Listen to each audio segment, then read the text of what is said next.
Ukraine যুদ্ধ বন্ধের বিষয়ে ডোনাল্ড ট্রাম্পের যে প্রস্তাবনাগুলো কিংবা যে পরিকল্পনাগুলো সেগুলো শেষ পর্যন্ত কতটা টিকবে? আমি নিশ্চিত যে যুদ্ধ তার আমলে বন্ধ হবে। এর কারণ হচ্ছে যে ইউক্রেন বিধ্বস্ত হয়ে গেছে, টায়ার্ড, যুদ্ধ করতে করতে ক্লান্ত। ইউরোপিয়ান দেশগুলো ইউক্রেনকে সমর্থন দিতে দিতে তারা ক্লান্ত। রাশিয়াকে হুমকি দেওয়া হবে যে তোমরা যদি রাজি না হও, আমি দেখলাম একটা নিউজ ব্রিফে, তাহলে আমরা এদেরকে বেশি বেশি অস্ত্র দেবো। আর ওদেরকে হুমকি দেবে আমাদের কথা যদি তোমরা না হয় ইউক্রেনের লিডারশিপকে, তাহলে আমরা তোমাদেরকে আর কোনো সাহায্য দেব না। Ukraine is not in a position to fight any longer. এটাও সুন্দর দেশ, এটা গ্রেইন বাস্কেট, এত সুন্দর দেশ, এত শস্য ফলা, এই দেশটা যুদ্ধ করে শেষ হয়ে গেল। ইউক্রেনবাসীদের এটা বোঝা উচিত, এদের সাথে রাশিয়ার কোনো কিন্তু সম্পর্ক খারাপ ছিল না কোনোদিন। ইউক্রেন যুদ্ধ বন্ধের বিষয়ে ডোনাল্ড ট্রাম্পের যে প্রস্তাবনাগুলো কিংবা যে পরিকল্পনাগুলো সেগুলো শেষ পর্যন্ত কতটা টিকবে? কারণ তার মিত্ররা যে প্রস্তাবটা এখন পর্যন্ত রাশিয়ার কাছে দিয়েছে সেটি অনেকটা এরকম, মিডিয়াগুলো বলছে যে 20 বছর ন্যাটো থেকে ইউক্রেনকে দূরে সরিয়ে রাখা হবে এবং ইউক্রেনের নিরাপত্তার কাজে ইউরোপীয় পিস কিপিং দল কাজ করবে। কিন্তু রাশিয়া সেখানে এগ্রি করছে না, যেখানে ডোনাল্ড ট্রাম্প বলেছিলেন, আপনারাও মনে থাকার কথা, যে একদিনে 24 ঘন্টার মধ্যে তিনি যুদ্ধ বন্ধ করতে পারবেন। কোন সূত্রে আসলে তিনি এই এতটা আত্মবিশ্বাসী যে বন্ধ করে দিতে পারবেন? তার সাথে প্রেসিডেন্ট পুতিনের একটা ভালো সম্পর্ক আছে, তিনি সেটা আশাবাদী। যদিও কথাটা বাড়াবাড়ি একদিনই করে দেবেন তা না, তবে আমি নিশ্চিত যে যুদ্ধ তার আমলে বন্ধ হবে। এর কারণ হচ্ছে যে ইউক্রেন বিধ্বস্ত হয়ে গেছে, টায়ার্ড, যুদ্ধ করতে করতে ক্লান্ত। ইউরোপিয়ান দেশগুলো ইউক্রেনকে সমর্থন দিতে দিতে তারা ক্লান্ত। ইউক্রেনের 5 থেকে 7 মিলিয়ন, সম্ভবত আরো বেশি লোক ইউরোপের বিভিন্ন দেশে মানে তারা আশ্রয় দিয়েছে এবং ওরা চাকরি বাকরি করছে। প্রথমে তাদেরকে মানবিক সাহায্য সহায়তা করতে হয়েছে, মানে শেল্টার ব্যবস্থা করতে হয়েছে, বসা করে দিতে হয়েছে, এখন চাকরি বাকরি দিতে হয়েছে। বলে এটা প্রত্যেক দেশের ইকোনমির উপরে প্রচন্ড চাপ সৃষ্টি করছে ডাইরেক্টলি সেটা। আর হচ্ছে অস্ত্র সরবরাহ করা, তাদের নিজের অস্ত্র ভান্ডার কমে আসছে এই কারণে। তো ফলে ইউক্রেনকে মানে এরকম ওপেন এন্ডের সমর্থন তারাও দিতে পারবে না, যুক্তরাষ্ট্র দেওয়ার পক্ষপাতী না। এবং আমার ধারণা ট্রাম্প সাহেব যেটা বলেছেন, মানে ট্রাম্পের ঘনিষ্ঠ সূত্রে বরাত দিয়ে কথা বলা হয়েছে যে তিনি একটা পিস কিপিং ফোর্সের কথা বলেছেন, ব্রিটেন এবং আরেকটা দেশ ইউরোপের, সম্ভব কোন একটা দেশ, ফ্রান্সের, যাই হোক সম্ভবত অন্য আরেকটা দেশ, 2 দেশের একটা শান্তি বাহিনী সেখানে থাকবে। আর 20 বছর ন্যাটোতে নেওয়া হবে না, এই কথা ল্যাভরভ রাশিয়ার ফরেন মিনিস্টার বলছেন যে না, এইটা আমরা মেনে নিতে পারবো না, এইভাবে বলেছেন। এটা বার্গেনিং এর ব্যাপার, ব্যাপারটা বুঝছেন। লাভরভ মেনে নেবে এবং এরা ওইটা সংশোধন করবে। ওরা ওই যে পিস কিপিং এর ব্যাপারটা কার্ডটা গ্রহণ করবে, তার সাথে অন্য কোনো 2-1টা দেশের কথা তারা হয়তো অ্যাড করতে পারে। 1, 2 নম্বর হচ্ছে 20 বছরের জায়গায় সেটা হয়তো আর একটু বেশি বড়।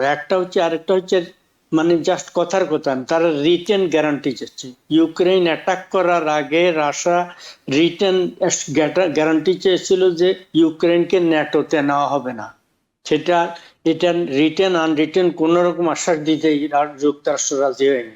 যাই হোক, আমার ধারণা নিশ্চিতভাবে যে ট্রাম্পের আমলে এবং সম্ভবত প্রথম 1 থেকে 2 বছরের মধ্যে সেখানে মানে প্রথমে যুদ্ধবিরতি হয়ে যাবে খুব দ্রুত, মাস 6 ভিতরে। কিভাবে হবে? রাশিয়াকে হুমকি দেওয়া হবে যে তোমরা যদি রাজি না হও, আমি দেখলাম একটা নিউজ ব্রিফে, তাহলে আমরা এদেরকে বেশি বেশি অস্ত্র দেবো। আর ওদেরকে হুমকি দেবে আমাদের কথা যদি তোমরা না হয় ইউক্রেনের লিডারশিপকে, তাহলে আমরা তোমাদেরকে আর কোনো সাহায্য দেব না। যুক্তরাষ্ট্র সাহায্য না দেওয়ার কথা বললে ইউরোপিয়ান ইউনিয়ন ন্যাটোর অন্য দেশগুলো তাকে দেবে না। ফলে সে অসহায় অবস্থা হবে। যে ধরনের হবে 14 সালেরটা তো তারা দখল করে নিয়েছে ক্রিমিয়া, সেটা বাদ দিয়েও রাশিয়ার ভাষাভাষী যে সমস্ত অঞ্চল আছে যেগুলো রাশিয়া দখল করে নিয়েছে, সেই অঞ্চলগুলার ক্ষেত্রে সম্ভবত মানে ইন প্লেস যেখানে যে অবস্থানে আছে সেটা মেনে নিয়ে হয়তো একটা গণভোটের কথা বলা হতে পারে।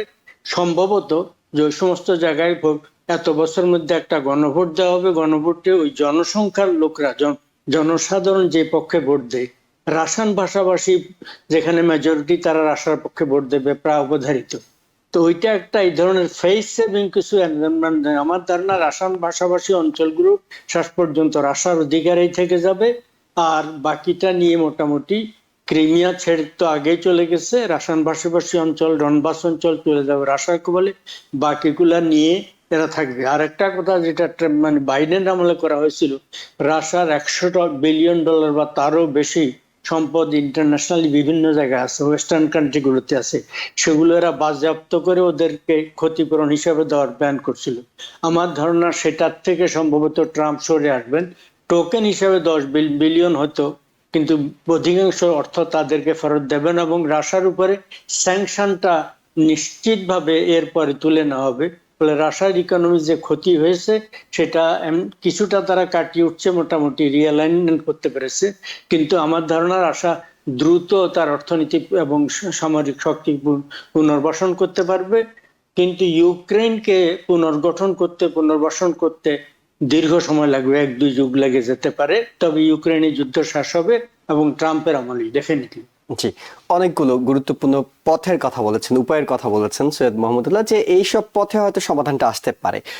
প্রফেসর মহসিন পাটোয়ারী, আপনার কাছে জানতে চাই যে তাহলে তো আসলে ইউক্রেনেই সবচেয়ে বড় সাফারার হয়ে গেল, কিংবা তারা তাদের অঞ্চল ছেড়ে দিতে হবে, তাদের যে ক্ষতিপূরণ হয়েছে সেটিও গেল, নেটোর সদস্যপদ পেল না। এই যুদ্ধের মধ্যে জড়িয়ে শেষ পর্যন্ত তাহলে ইউক্রেন কি পাবে? অর্থাৎ তারা এখন অনেকটা ছেড়ে দেওয়া কেঁদে বাঁচে অবস্থা কি তাদের মনে হচ্ছে? আমি জাস্ট 5 সেকেন্ড একটু ওই যে জনসনের কথাটা বলি। 5 সেকেন্ড হলো 219 জন হলো কংগ্রেস রিপাবলিকানদের, আর জনসনের দরকার 218। আপনাদের মনে আছে ম্যাককার্থি 15 রাউন্ড নির্বাচন করে বিশেষ কন্ডিশনে জিততে পেরেছে। অলরেডি একজন মেসি নামে একজন কংগ্রেস পার্সন বলছে যে সে তাকে ভোট দিবে না, রাইট? প্রেসিডেন্ট ট্রাম্প চাইলেও ভোট দিবে না। তারপরে 5-6 জন এখনো আনপ্রেডিক্টেবল। এর মধ্যে হতে পারে জনসন জিতে যাবে ইভেন্চুয়ালি, বাট ডেমোক্রেটদের সাপোর্টও তিনি পেতে পারেন ফার্স্ট রাউন্ড। আচ্ছা, তারপরে আসি ইউক্রেনের ব্যাপারে। ইউক্রেনের ব্যাপারটা তো, যুদ্ধটা তো কি জন্য হয়েছে এটা প্রচুর আলোচনা হয়েছে ওখানে, রাইট? ইউক্রেন হয়েছে এখানে হলো রাশিয়াকে বিজি রাখার জন্য একটা ঘটনা, রাইট? রাশিয়াকে বিজি রাখার জন্য রাশিয়ার দ্বার প্রান্তে গিয়ে আমরা নাটোর একটা দেশ করব, এটা রাশিয়ার কাছে আমরা কোনোদিন রাশিয়া এটা নিবে না, আমেরিকাও নিবেন, রাইট? তার সে এটা করতে গিয়া ইউক্রেনকে এই যুদ্ধে জড়ানো হয়েছে, ইউক্রেনের সাহায্য হয়েছে।